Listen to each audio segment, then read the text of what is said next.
Di video kali ini aku mau sharing tips cepat ngerjain tugas. Kalau kalian sering tergesa-gesa ngerjain PR di menit-menit terakhir batas ngumpul atau sering nunda-nunda ngerjain PR karena kalian tahu ngerjainnya bakal lama, tandanya kalian perlu tonton video ini sampai akhir karena semua tips ini tuh saling berhubungan. Sebelum kita mulai, aku mau ucapin makasih sebanyak-banyaknya untuk kalian semua yang udah baca buku Youth. Alhamdulillah, sekarang buku Youth sudah masuk kategori bestseller, guys.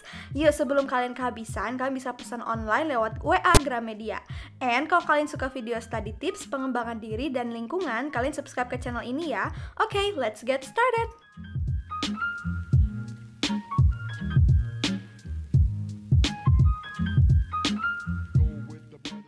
Yang pertama, jangan campurin waktu nyantai sama waktu belajar. Biasanya sebelum aku ngerjain tugas, aku pikirin dulu mau cara cepat atau cara nyantai. Kalau cara nyantai, aku pasang musik, kadang-kadang aku cek HP sambil nyemil, tapi ya selesainya dalam waktu 2 jam dan hasilnya juga nggak efektif.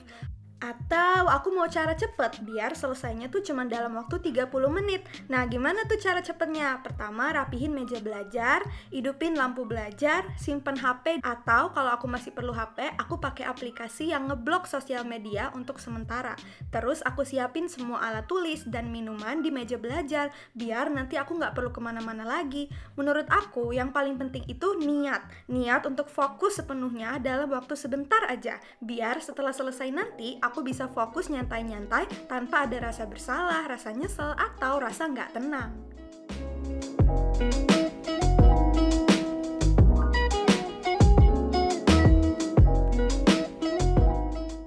Yang kedua, buat strategi urutan tugas. Kalian pernah nggak sih udah terlanjur ngerjain satu PR, ternyata itu tuh masih bisa dikumpul 3 jam lagi. Sedangkan kalian belum ngerjain PR yang harusnya dikumpul sejam lagi. Akhirnya panik deh.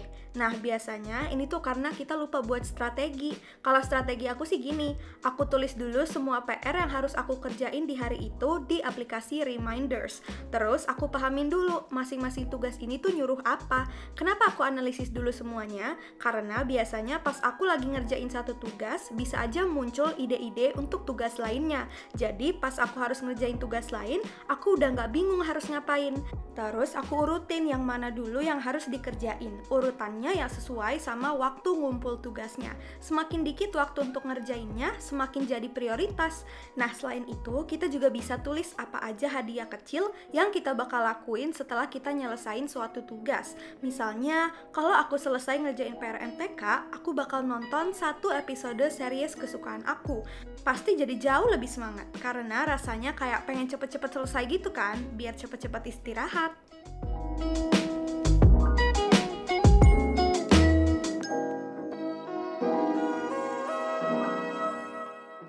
Yang ketiga, pasang goal. Biasanya kalau aku pengen tugas-tugas aku tuh cepet selesai, aku pasang timer 30 menit. Kenapa? Karena kalau nggak ada batas waktu, aku bakal lebih nyantuy. Tiba-tiba nggak kerasa udah lewat 2 jam.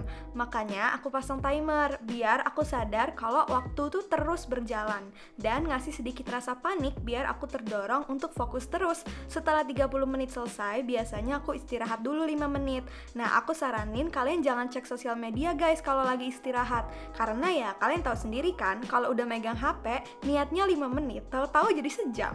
Jadi mending dengar musik aja sambil mikir, atau ngegambar, atau lihat pemandangan bentar. Terus balik lagi deh dan ngerjain tugas pakai timer 30 menit lagi.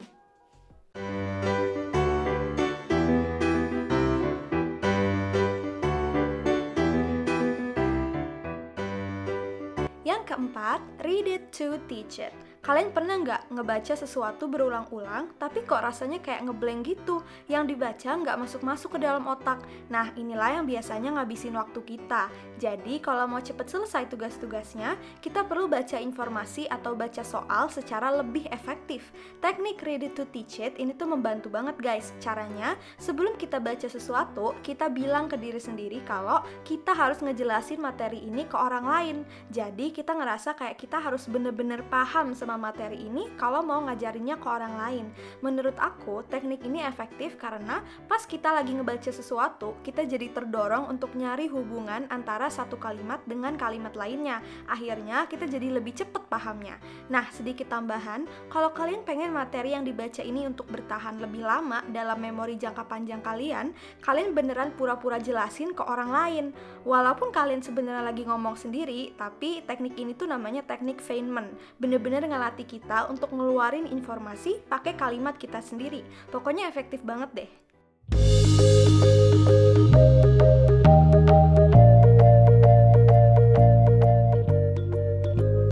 Yang kelima yaitu scribble paper. Kalian pasti pernah kan kepikiran hal lain pas lagi ngerjain tugas, ujung-ujungnya jadi overthinking dan gak fokus. Nah, tips dari aku, siapin kertas kosong di samping buku-buku kalian. Terus kalau kalian sadar nih, muncul pikiran yang gak berhubungan sama tugas kalian, langsung aja ditulis di scribble paper itu. Kenapa? Karena setelah kita tulis pemikiran kita tadi, rasanya tuh jadi lebih lega. Pikiran yang pengganggu fokus kita tadi tuh udah ditransfer dari otak ke kertas. Menurut aku, tips ini penting karena otak kita tuh udah terbukti nggak bisa multitasking, nggak bisa ngelakuin dua hal berbeda secara bersamaan. Jadi kalau pas belajar tiba-tiba dapet ide, tulis aja semua ide itu di scribble papernya, terus balik lagi deh belajar.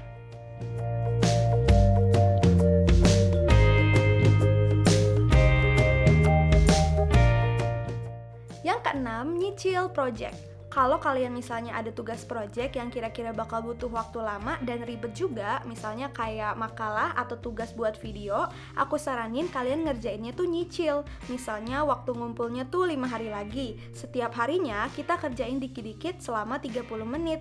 Pasti nggak kerasa terbebani. Beda banget kalau kita tunda-tunda, sampai ujung-ujungnya panik sendiri dan berjam-jam ngerjain project tanpa jeda. Nggak mau kan? Jadi kalau kita cicil, pasti rasanya kayak project ini tuh jauh lebih cepet kelarnya, dan ngerjainnya juga jadi nggak stres.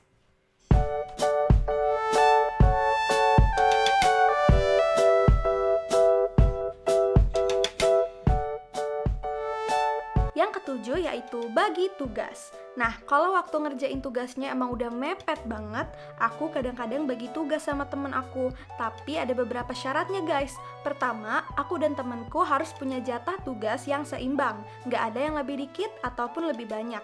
Kedua, setelah selesai, aku harus pelajarin semuanya sampai aku bener-bener paham semua materinya, termasuk materi yang dibantuin sama temen aku. Kalau kalian tipe orang yang malas belajar kalau suasananya membosankan, aku juga saranin kalian ngerjain tugasnya itu sambil video callan sama temen kalian yang rajin, tapi lebih baik sama temen yang gak terlalu dekat daripada sama sahabat sih menurut aku. Karena kan kalau kita sama sahabat video callannya, ya biasanya malah lebih banyak ngobrol daripada belajar. Jadi aku saranin kita pilih study buddy yang niatnya tuh bener-bener untuk belajar. So ya guys, sampai sini aja videonya. Semoga video kali ini bisa menghibur dan juga bermanfaat bagi kalian. Kalau kalian suka videonya, jangan lupa untuk di like, share juga ke teman-teman kalian. Oh ya guys, kalian bisa share ke SG, karena kalau kalian share di SG, nanti kalau aku lihat, aku bakal notif atau enggak aku bakal repost. Terus kalian juga bisa subscribe channel ini, karena caranya tuh gampang. Kalian tinggal klik aja tombol subscribe-nya, dan jangan lupa juga untuk pencet tombol belnya biar kalian dapat notifikasi setiap kali aku upload video baru. Kalian juga bisa komen nih di bawah, kalian mau aku untuk buat video apa lagi next time. Dan pastinya jangan lupa untuk beli buku Youth guys, secara online ya guys ya. Kalian bisa pesen lewat WA-nya Gramedia. Karena sayang banget kalau kalian gak manfaatin waktu selama belajar di rumah dengan cara baca sesuatu yang bermanfaat. Karena kan aku udah bilang nih, buku Youth itu kan isinya untuk ngebantu kita mencari jati diri kita, ngembangin minat dan bakat kita, dan juga ngebantu kita untuk merencanakan masa depan kita. Oh ya guys, nanti bakal ada surprise loh, dan aku bakal kasih tahu kejutannya di Instagram aku, di SG-nya @peachy.live. Jadi kalian follow dulu ya biar kalian gak ketinggalan informasi. And yeah guys, keep on learning and see you next time. Bye bye.